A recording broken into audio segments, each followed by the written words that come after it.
We're literally 1/4 of a century in. I mean, it's truly Orwellian that there are so many people that are in favor of more censorship. The US government was really putting pressure on the censorship. It's instinctive to governments to push for more control. It went way deeper than I initially thought. The problem with automation is that even the smartest AI today, we still know it's not 100% reliable. I mean, we talk about this every day. We're seeing loads of fake online content already. And by 2040, we'll be living in a world that is unrecognizable from what we're living in today. Next year, I will be recording this newsletter from Vegas.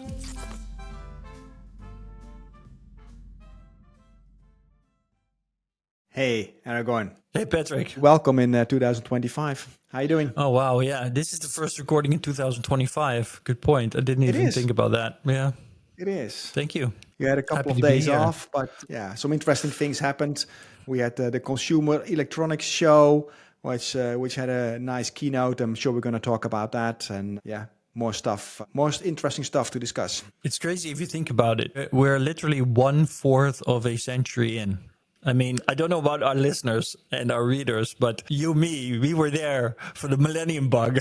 We were there. I was there. And actually, I'm so old. When Prince released the record 1999, I was thinking, wow, that is fucking the future. Look where we are now. Yeah, that's it. Crazy. But we're closer to the Singularity date, 2046, than we are to that millennium bug. How about that? Yeah, we are indeed. We are indeed.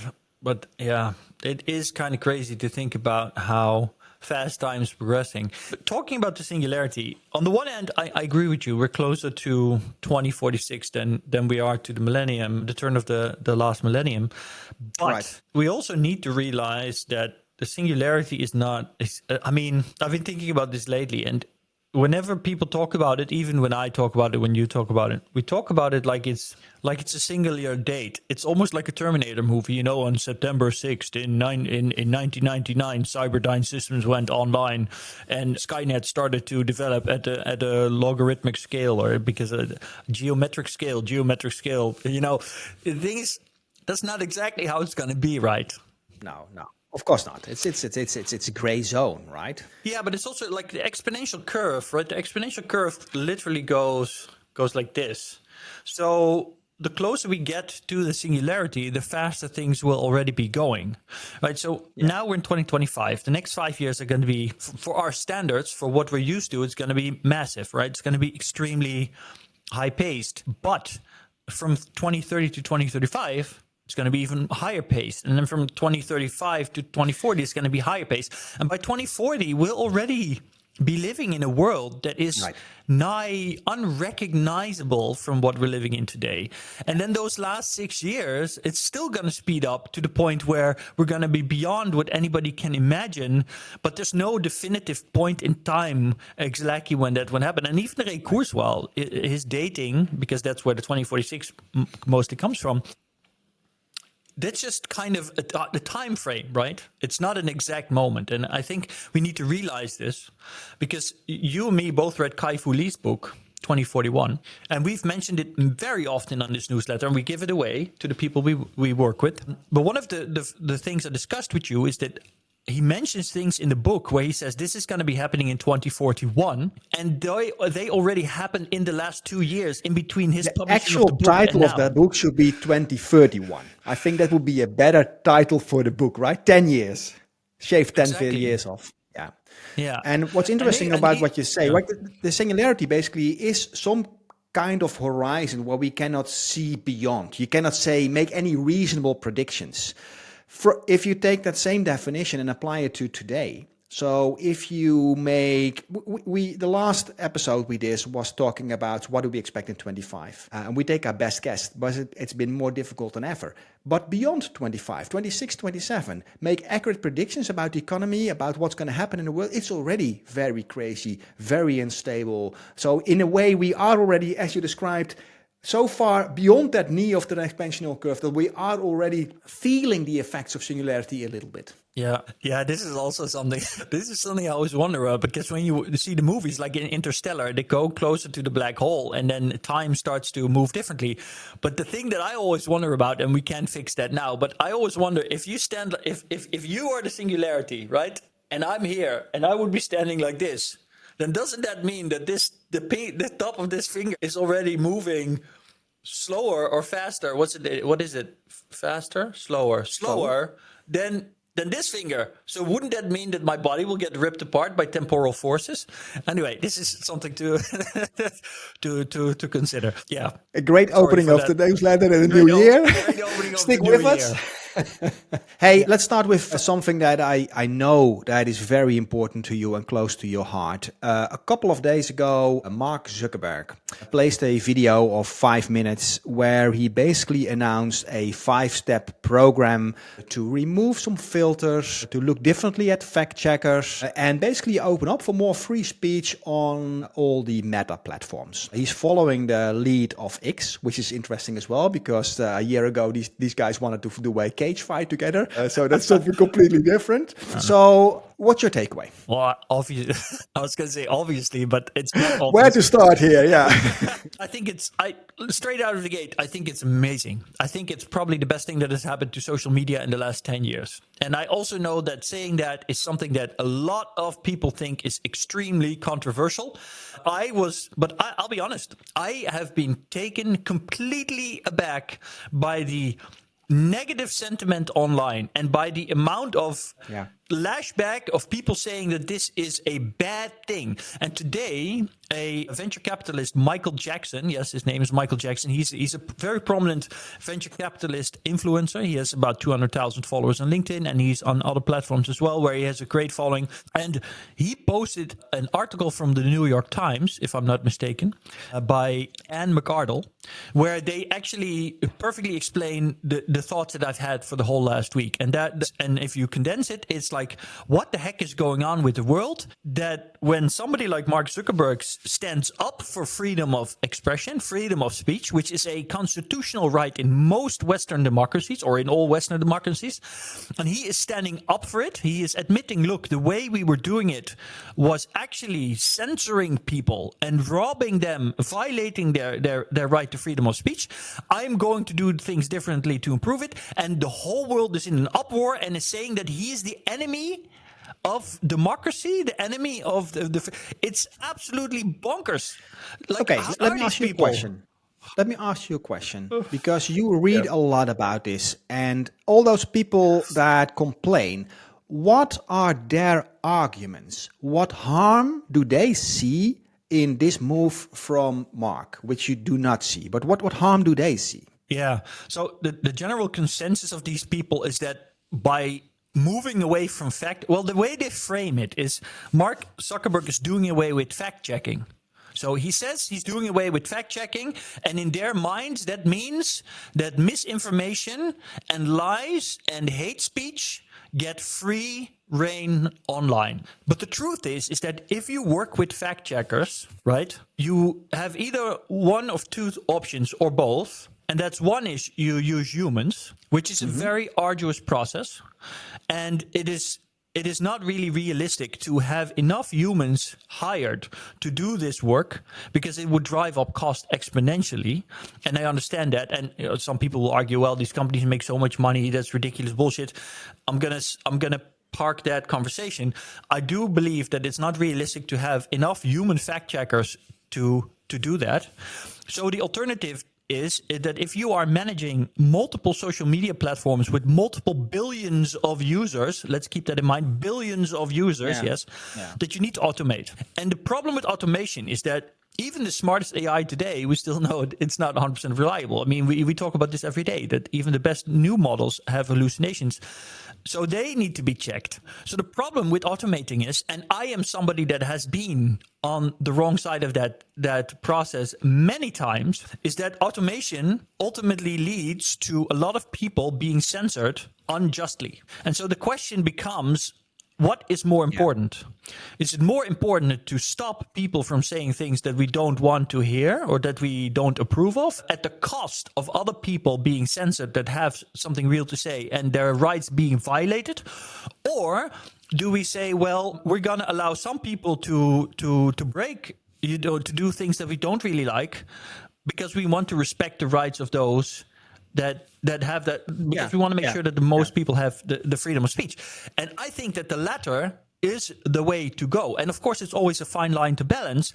But I think that the realization that Mark Zuckerberg has had and the results on X, although a lot of people say, X has become more extreme and has been filled with more hate speech, et cetera, but the results are there in the positive sense, I think, because freedom of speech is essential. And just because you are offended by what somebody says doesn't mean that they're wrong. It's not right or not smart or etc. No, I agree. Yeah, exactly. And so I think this is an absolutely great move. And I mean, it's truly Orwellian that there are so many people that are in favor of more censorship. Yeah, the feeling I get is that the only reason that's possible is that these people all exist in a bubble where their narrative is in line with the preferred narrative. So they never run into a wall. I mean, if you never get banned, if you never have your comments or your post removed because you never say something that's not in line with what other people want to hear or what the majority of people want to hear. I mean, I've been banned from LinkedIn because people reported me simply because they didn't agree with the facts, the historical facts that I posted,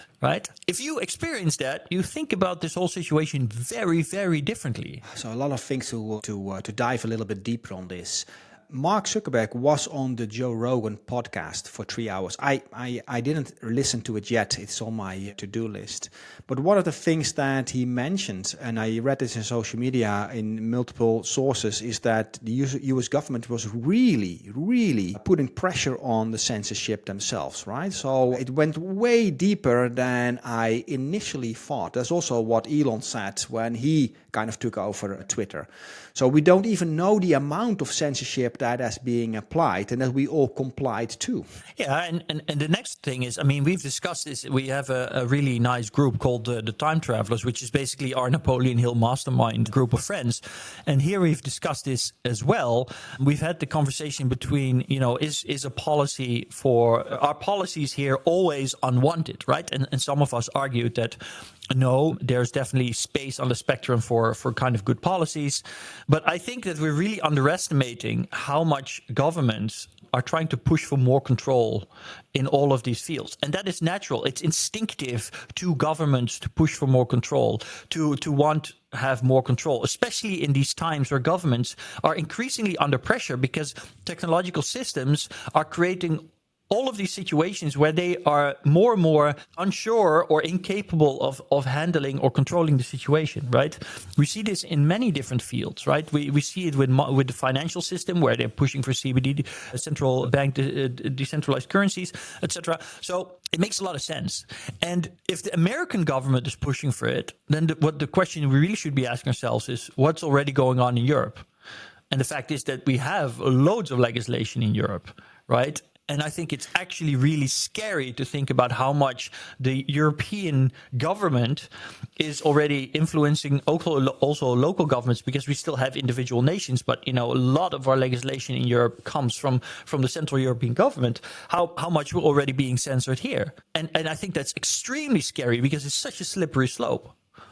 So to try to step into the mind of people that oppose this, what should we be afraid of? Too much power for just a very tiny group of people with other types of influences when all this content is AI or computer generated anyway.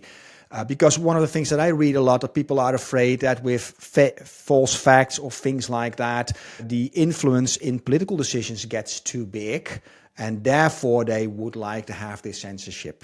Yeah, but then you're only really moving the problem from one side of the field to the other side of the field, right? Because if you allow for more censorship, then governments can have more control, but that means that these governments could be in a position to abuse that power.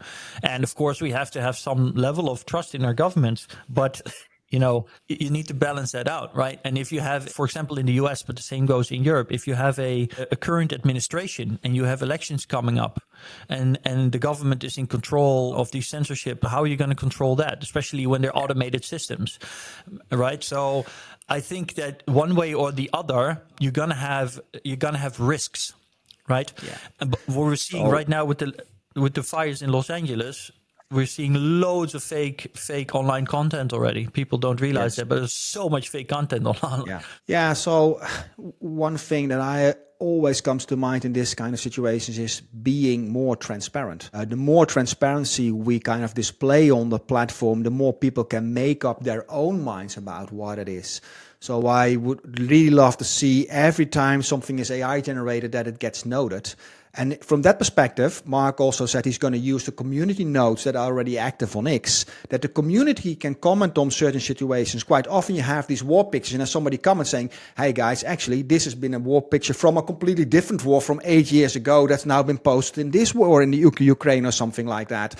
And if that way we develop our bullshit detector, everybody develops their bullshit detector in a better way. So you learn actually to think this through and get community input back. Transparency is always a better way forward. And then you don't move the party from one side of the field to the other side of the field. It's transparent for everybody to make up their own mind, right? Absolutely, and 100% absolutely.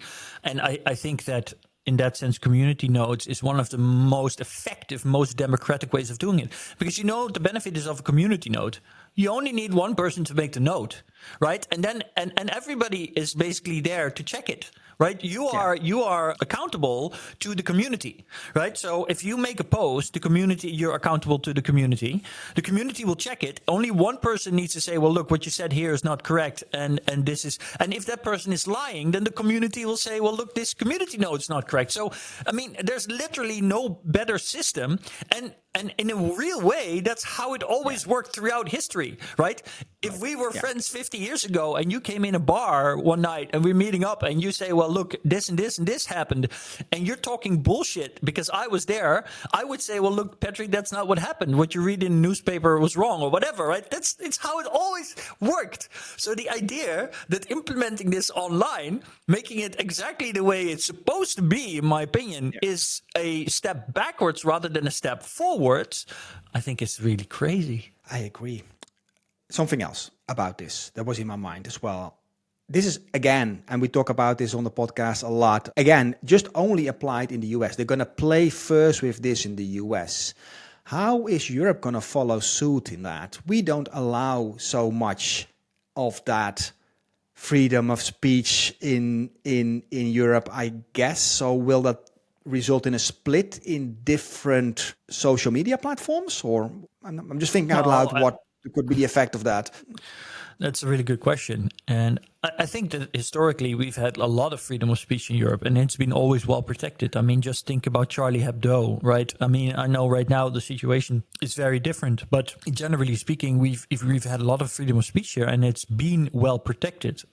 It's only in the last 2 years that we've seen legislation being pushed in the EU to some extent, but worse, for example, in the United Kingdom, where people, if I'm correct, and I didn't 100% fact check this, so let me state that as a disclaimer, but from what I understood, technically in the UK, you could now be held accountable and even prosecuted.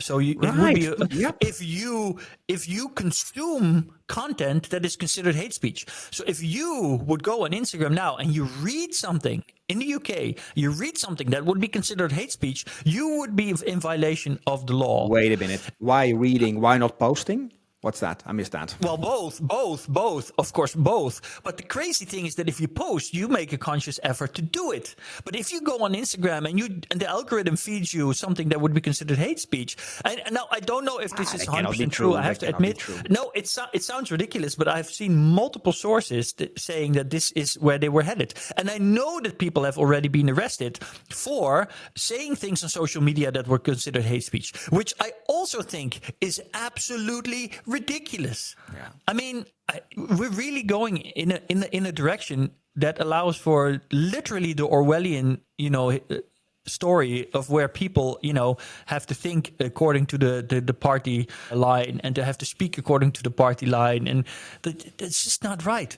That is really, really, really bad route to go down.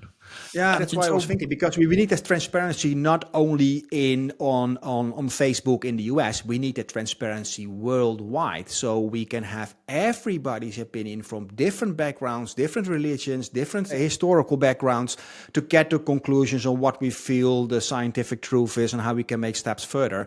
And if it all becomes silos, we have another problem.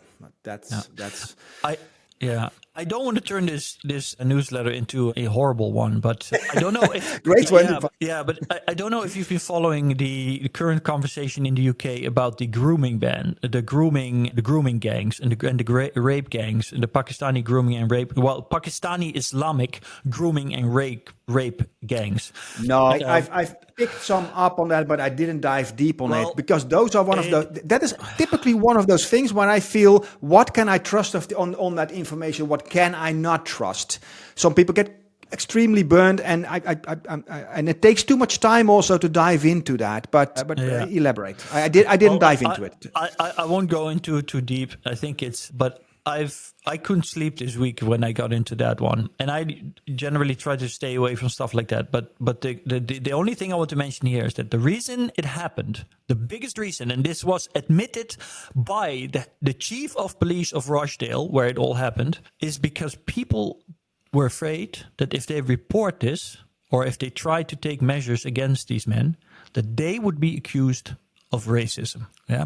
So I want you. It's really important that people hearing and listening to this really that they take this in, because it means that if people are afraid to speak out on things because they think there might be consequences if they do, really bad things happen. And this is why freedom of expression is so important. Right. I agree. I totally agree. And I think that you earlier in the conversation mentioned that you've embedded quite a lot, but because you say also quite a lot on LinkedIn. I think many people have an urge or want to say something, but just don't dare to do it because of the backlash. Not even getting penalized in that way, but just too much negative comments or getting blocked or all these kind of things. And they go, okay, let it be. But that way you don't facilitate the conversation that actually should have taken place. On the other hand, how many conversations can you really participate in thoroughly? Because it's so much as well. You have to pick your battles or conversations in this case as well. Yeah, no, true. But if I could literally publish a book of at least 150 pages of all the emails and messages I've received over the last year and a half of people saying, Aragorn, I'm so happy you posted about this. I'm so happy you said this. I can't, or I'm afraid to because, my job or whatever. Yeah. This is reality. And every single time I receive one of those messages, I feel empowered to do what I do. And it keeps me going. Even when my agents and my friends ask me, like, Aragorn, is it really necessary to do these things? And on the other hand, it just scares the absolute shit out of me because it's not good. It's really a bad sign of where we are with our society. It's not a level of civilization that I approve. I just wanted to say, why is it relevant for a podcast or a newsletter on innovation to speak about free speech, apart from the fact that it was Mark Zuckerberg that stirred up this conversation? Well, this is something you and me have discussed before, but the public domain is mostly expanding in the digital realm in our world today. And that's not going to be less, it's going to be more. So whatever happens today and what we do with technology, for example, let's say that now we have community nodes, but at some point they might say that they want to integrate AI or whatever. Like the decisions that are being made right now and the course that we put ourselves on in terms of free speech, especially on digital platforms, especially on our apps, in our organizations, with the technology that we have and the possibilities that it offers us, is going to be extremely impactful because down the line, 10 years, 20 years, the impact will be magnified on our society, on the way we think, on the way we communicate. If we're not allowed to talk about things because our technology keeps us from doing so, then it will shape how our society grows and what we do and do not deal with, how our robustness and all of that. And so I just wanted to kind of summarize that we're not just talking about something that has nothing to do with innovation. It has everything to do with innovation, if you think about it. No, maybe we need to wrap up this part of the newsletter. I know it's heavy, but it's important. And what I find interesting about it is I'm also happy that Mark is making this move. Let's see how it plays out in practical. Like same thing goes for banning iPhones or social media for kids in Australia. I don't think that's a good decision, but let's see how it plays out, and then we can learn from it. And as long as we are allowed to talk freely about the consequences of it. The next topic, I don't know if that's if it's a better one, but the World Economic Forum has released their new report, the Future of Jobs report. I have it here in front of me. And basically what I wanted to do with you was just walk a little bit through it. This is a large report. I've scanned through it, more than 200 pages, but they have some nice infographics on this as well. So here we have the 5 key labor market drivers. Well, these are quite obvious, the technological change, the demographic shifts, etc. But let's roll a little bit down into some effects of the respondents. What are the trends that are driving business transformation? Share of employees surveyed and expect each macro trend to drive organizational transformation by 2030. Number 1, something that is very close to our heart, right? Broadening digital access, what we do as helping people with technology and AI adoption, making people understand what the impact of exponential growth is by far the number 1 mentioned. Yeah. Broadening digital access. Yeah, super important. Cost of living going up on the second place. What really surprises me when I look at this is that there's all these broad categories, and later actually, are they? No, they're not. So they're not well defined. I mean, you go into this report, and it says broadening digital access. But what does that even mean? I mean, on the one hand, we say, you and me assume that this is exactly what we're involved with. But digital access is not the same as understanding. Is it really the same as understanding the exponential nature of technological progress? No, I think that's how I fill it in. But I looked at the type of people that were asked to respond to this. So they have more than 100 large multinational companies looking into it. This is senior executives, a lot of chief HR officers, which is also interesting, right? Can the typical chief HR officer make a decision on these kind of technological changes? Is something that you can ask yourself. They have a wide span in all kind of sectors for manufacturing, finance, tech, and healthcare. But if people get a survey like that, do they all read the exact definition of broadening digital access? I don't think so, right? I think they would kind of assume what it means, and then you get an average of all that. I think it's also important, again, to reiterate, this is a report based on what people think is going to happen that are in the field, right? This is what exactly the people that you just mentioned think are going to be the biggest drivers. And what people think are going to be the biggest drivers are not necessarily the biggest drivers. If you go to the next page, it says specifically trends in AI, robotics, and energy technologies are most likely to drive business transformation, which is interesting because in the first graph that you showed, technological change is at the top, and it's called broadening digital access, but it's basically representative of technological change. So that's definitely recognized as the biggest driver. And then here, that if we break that down, it says 86% believe that AI and information processing technologies, including big data, VR, and AR, are going to be impactful. But only 58% think that robotics and autonomous systems are going to be impactful. Which is something that I do recognize in a normal conversation that I have with people. Sorry, you do or you don't? I do.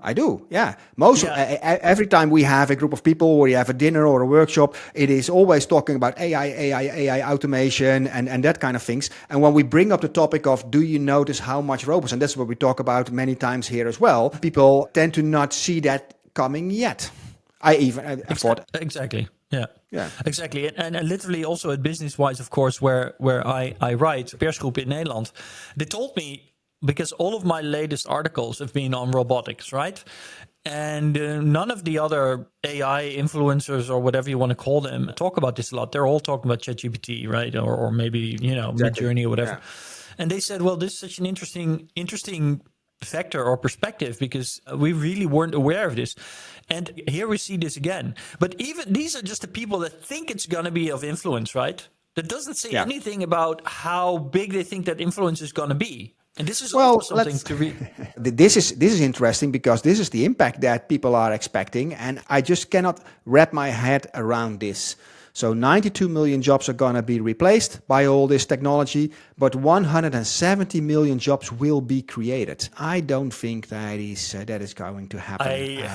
Is this for this year alone? For what's the timeline on that? No, I think this is the outlook for 2030. So they're looking 5 years ahead, but don't pin me on that. No, that makes sense because the total jobs in Europe is 270 million. So the idea that 92 million jobs would be displaced in 1 year, that would mean that almost half of, 1/3 of all jobs in Europe would be displaced in a single year. So that's unlikely. But you're right.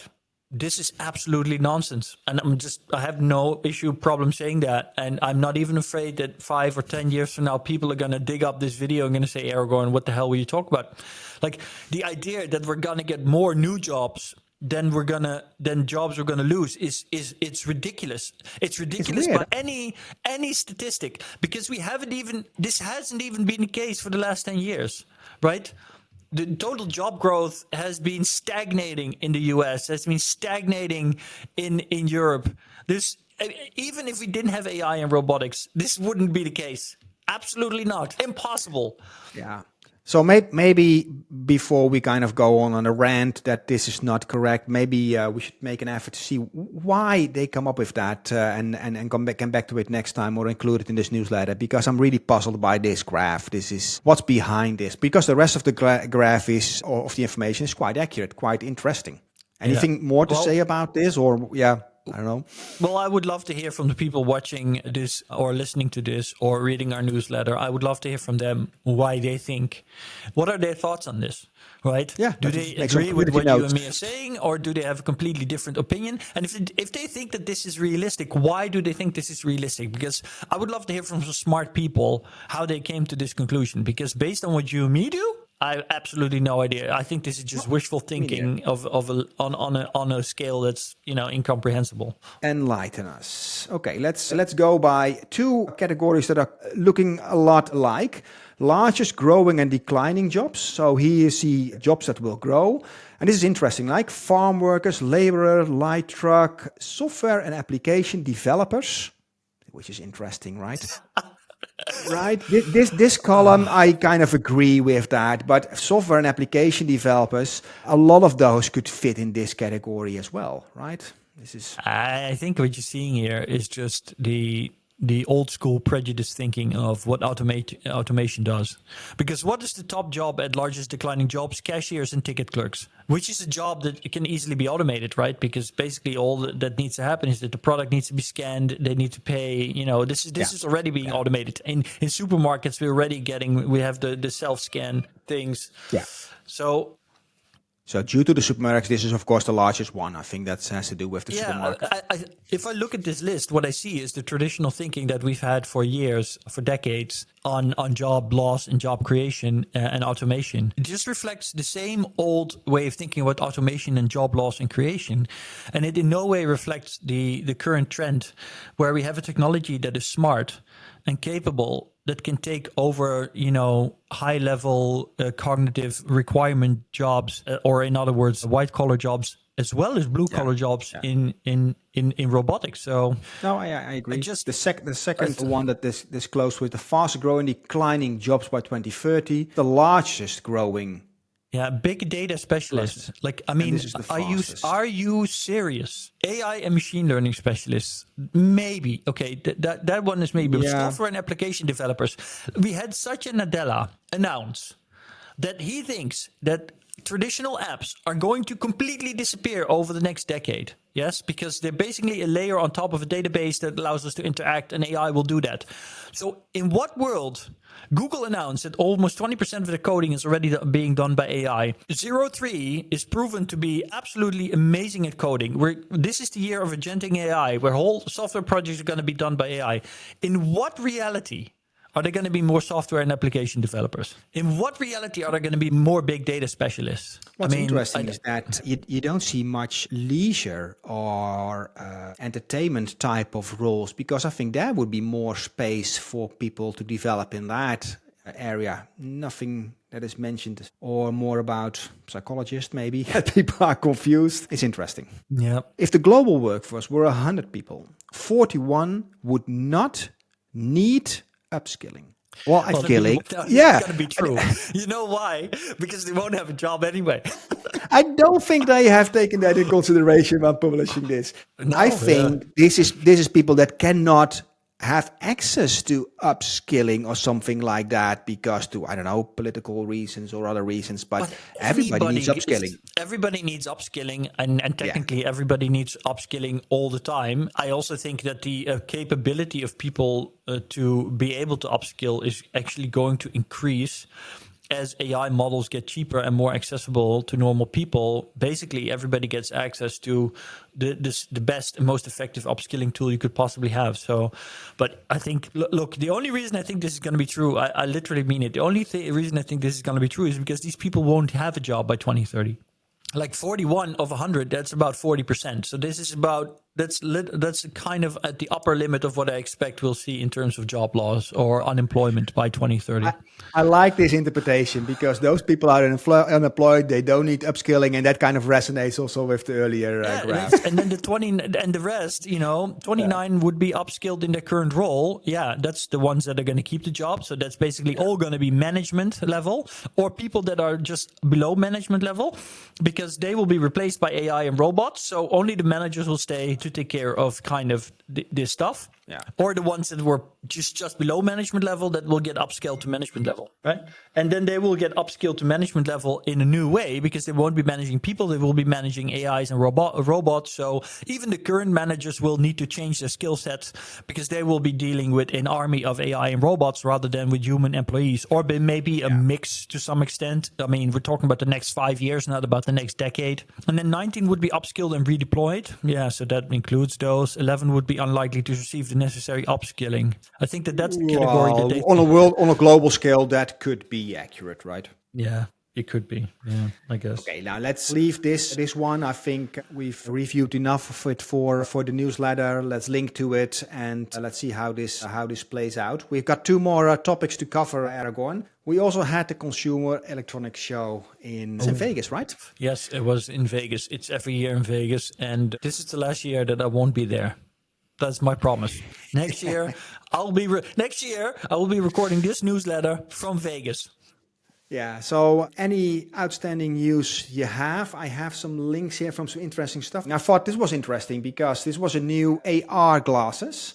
And I was wondering if you were aware of this one. The Rokit AR Joy. I didn't see this one. I only saw the other ones. The smart glasses from the Halliday smart glasses that were everywhere on social media. So the Halliday smart glasses basically look like normal glasses, but they have a projector in the top of the frame projecting into your eye. So actually, funnily enough, basically, they're a kind of different take on the Google glasses from 10 years ago.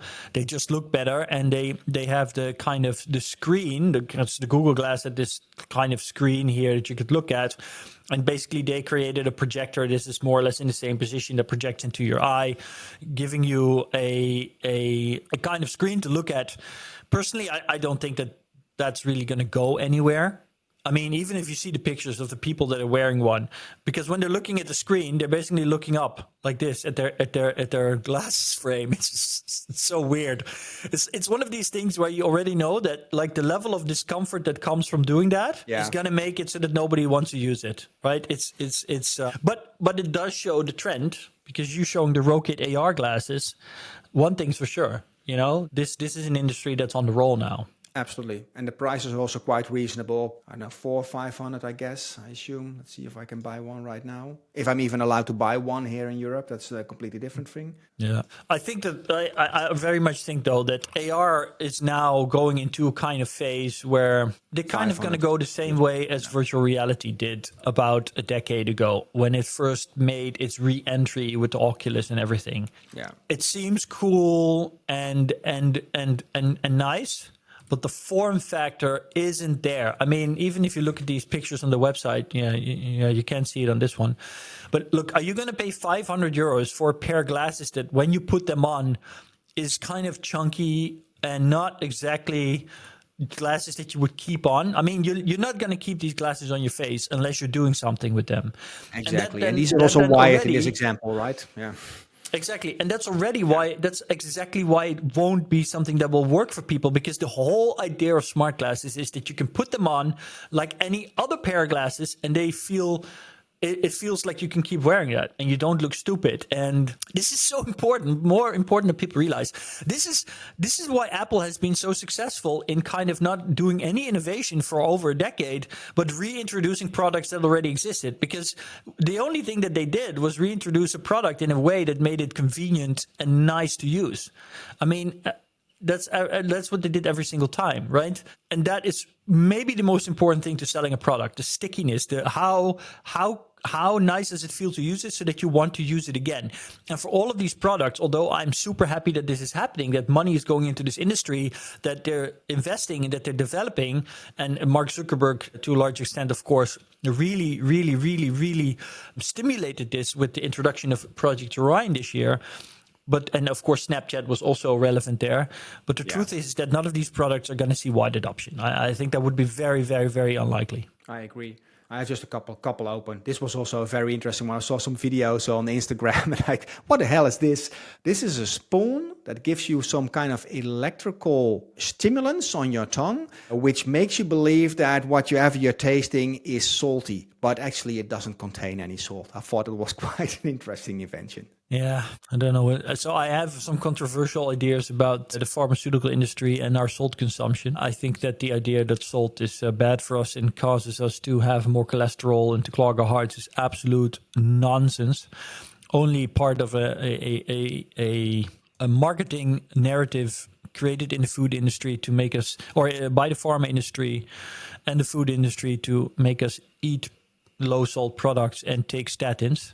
And the scientific research against it is proving that it's nonsense and that you actually have a higher risks not eating salt and taking statins is mounting. So I think that products like this are just, people wasting their time to an extent that is, Yeah. I think it is interesting because this kind of does have to do with how do you provide people with how do you stimulate the body to have experiences that you're not really having? And to some extent, that's, of course, valuable because it ties into haptic feedback and all of that, which is relevant for our virtual reality development and experiences in the future. But as a product, I don't see this going anywhere. Let's see what you think of the next one. This was one that we had in our newsletter, I think, almost a year ago. An exoskeleton that helps you run longer distances.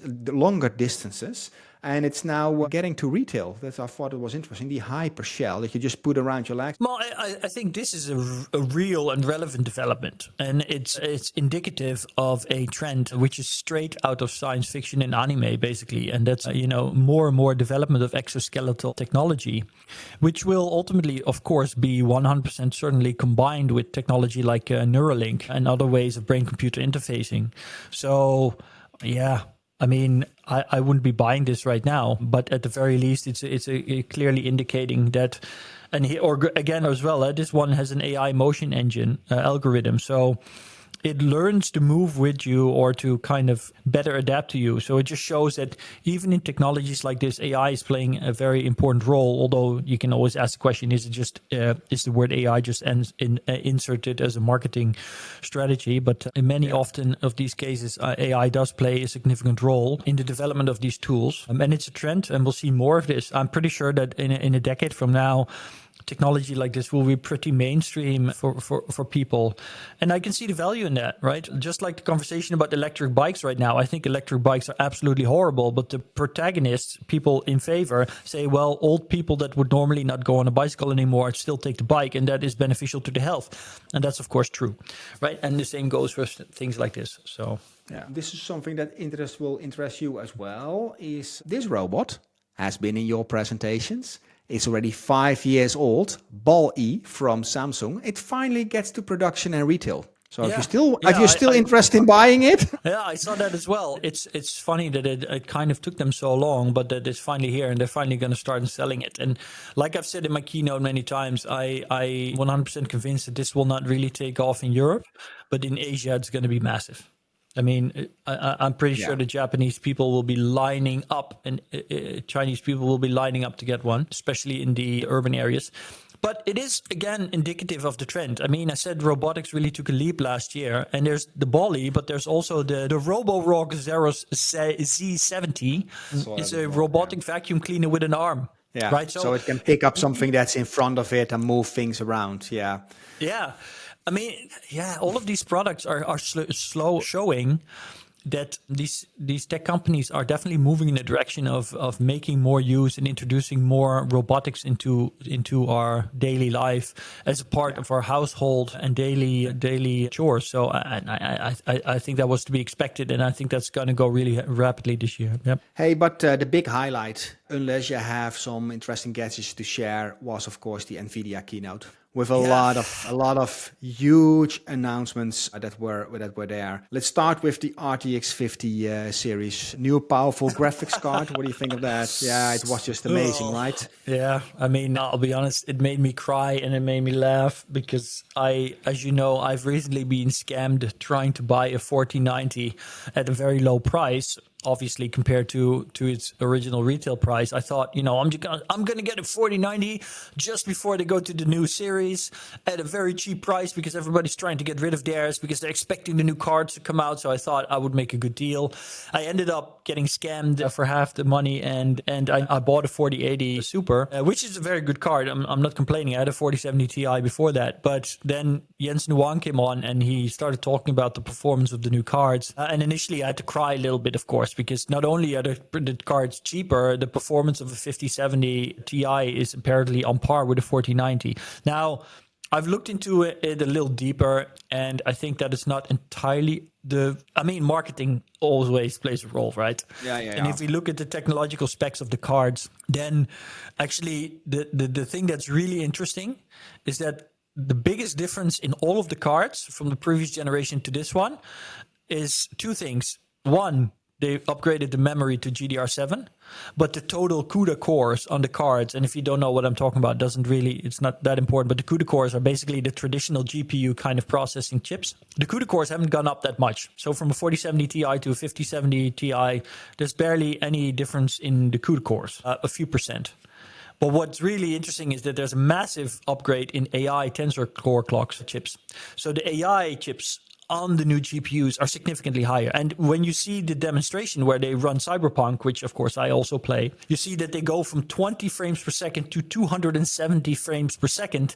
And the vast majority of that increase is a result of improved artificial intelligence algorithms running on these AI chips or these AI cores. The critics will say, well, then it's not actually an improvement of the performance of the card because all of these frames that are being inserted in between are basically fake frames. So all you get is a significantly smoother game, but your performance is not significantly improved, and you still get some increase in latency. But to be honest with you, as somebody that uses this all the time, as a gamer, you don't care. I mean, it feels way better. You get a smooth experience. It becomes playable. You get better graphics. Honestly, the critics can say all they want. When it comes down to it, in practice, this is a massive upgrade. And this allows people to be able to experience AAA or quadruple A games at a much lower price point in terms of their necessary investment. So I think that is great.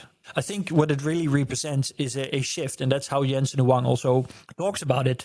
He talks about things are no longer going to be rendered, they're going to be generated. And I think that he's right? And this technology is also not going to stop here. It's only going to get better, right? So it, again, is a way of breaking Moore's law, right? We kind of hit the limit on what we can do in terms of rendering technology and those GPU chips, but now we found a new technology and we're progressing to the new level, and it all works together, so, yeah. And there were more announcements, right? This was just the graphics card. Of course, he also came out with Cosmos, and we talked about that multiple times as well. It didn't have the name Cosmos at that point in time, but it's basically creating a virtual environment for robots to be trained in. so they can see that world, and they have a complete model that is now open for everybody to use. Did I understand it correctly? How does it work, Arne? Ooh, you're really putting me on a spot here. So sorry for that. Yeah, so the honest truth is that I know that they announced Cosmos, and honestly, me myself, I was a little confused because I used to think that they had Groot, Generalist Robot 00 technology, right. I think it was called, which was their research initiative and development platform for robotic foundational models. And now they have Cosmos. I think we should probably ask one of our community members. In our Innovation Network group, we have Herbert ten Have, and he's all over the robotics. So maybe he really knows what's going on here. One thing it says here, it can generate physics-aware videos and world states based on text, images, and video prompts. So you can basically generate any desired 3D world, imaginary, virtual, that a robot can then participate in and learn from. So training, a better way to train self-driving cars. It becomes, again, faster and cheaper for that training. I just asked Perplexity, and Perplexity says NVIDIA has launched 2 major interconnected AI initiatives for physical AI development, Cosmos and Groot. So the one is about building the world around robots that they interact with and that they move around so that they can learn from synthetic virtual reality, basically a kind of metaverse for robots or a matrix for robots where they can learn, and then when they're in their physical bodies in our world, they can actually execute what they learned. So we can accelerate the learning. And Groot is about showing robots based on multimodal instructions how to do things so that they can then integrate that and start learning it. So both of them are going to be very relevant for further robotics development. Yeah. And that's why Jensen also said the ChatGPT moment for general robotics is just around the corner. That was one of the nicest quotes that he had there. Yep. Yeah, absolutely. Yeah, absolutely. Yeah. So, but you're right, we're stumbling a little bit through this, through all these things. Any other outstanding points that are important to highlight before we wrap it up, Aragorn, about the NVIDIA? Oh, yes. Let's not forget what, in my personal opinion, is the most important one of the whole list. Whooplikay, the AI supercomputer that runs Linux. That's an interesting little tidbit there. But NVIDIA Digit. Also launched Project Digits, a $3,000 PC starting price. That's basically an AI supercomputer, allowing you to run AI models up to 200 billion parameters at home. And this is super, super, super, super relevant because this will enable people to start really work on and work with and work on AI models at home, right? And that's relevant, especially for the open source community. So I think that this has the potential to be really huge. And it can really propel the whole development of AI models and the development with AI models, right? So, I mean, even if you have a model, but you then want to develop kind of applications with that or how you're going to use that, I think that can really go forward quite rapidly. And I'm personally tempted to look into how I could be using that at home this year and potentially getting one to have it at home and tie it into my already crazy system. And build your own, really own large language model. That's basically what you then can do, if you understand what you're doing. Well, I mean, you can't train models on it, right? So let's keep that in mind. It's not meant to train models, right? To train the leading models right now, you need massive data centers, which we've talked about before. Post training, can you configure that like they do with exactly. O3? Yeah, stuff like that you can definitely do. And that's just super interesting because, and even if it's not useful to me, this is going to be massive for science, right? Imagine you work at a university and you are developing vaccines, or maybe that's not the best example. You're developing some cure for cancer, right? And there are AI models that can be used to run that can help you to find the right protein for your new medication that you're trying to generate. Right now, these scientists are really limited by the amount of access they have to kind of computing clusters where they can run these models. This means that they can buy a €3,000 single investment to have a computer like that in their laboratory to run these things, to develop these things. That means that the development of, for example, new medication or new materials in physical science or testing, can be speed up exponentially. It can go from multiple months to like a week or a few days. So this is massive in that sense. Is it also a solution for, let's say, a company that wants an hive mind AI agent that has been trained by a large corporation, but you want to do some post-training characterization, so to give it a different flavor that is exactly matching your company, your type of people, so you have more power and control of what you want that AI to do on your behalf, rather than taking one off the shelf from a large vendor. I see you nodding. Yeah. Of course. I mean, this also allows you to have your own model and to have your people interact with that model within your own organization without risking any kind of data breach, right? So exactly. Because you can basically it allows you to run AI on premise. And of course, we've been mostly moving back to the cloud in recent years. And I still think that for 99% of the cases or 90% of the cases is the right move. But with all the worrying about AI and the potential data leaks that it could lead to, which I think are extremely low risk, but there's worries, this provides you with an incredible alternative at a very low price of still having the potential to kind of apply and introduce and integrate these AI models in your organization in a way that allows you to control, to have much more control over the security. So I think that's a good thing. Again, yeah. Well, thanks, buddy. I think this was very deep on 4 different topics. We started out a little bit on the dark side, but this is makes me very enthusiastic about what's coming. And anything more that I just want to say it's a crazy year, and already it's a crazy year, and I just hope that lots of people listening to this and reading our newsletter will grace us with their responses. Let us know what you think. And if you think that what we're doing is good, also let us know. If you think what we're doing needs improvement, let us know. If you think other people should be enjoying what we're doing, let them know, and help us let them know by liking and subscribing and sharing on social media. Thanks for watching. Thanks for listening. Yeah. Thanks for liking. And like they say in the Netherlands, see you later. Bridging the gap of exponential growth, Patrick and Aragorn share the truth. Join our community, let's innovate. With Innovation Network, create a brighter fate.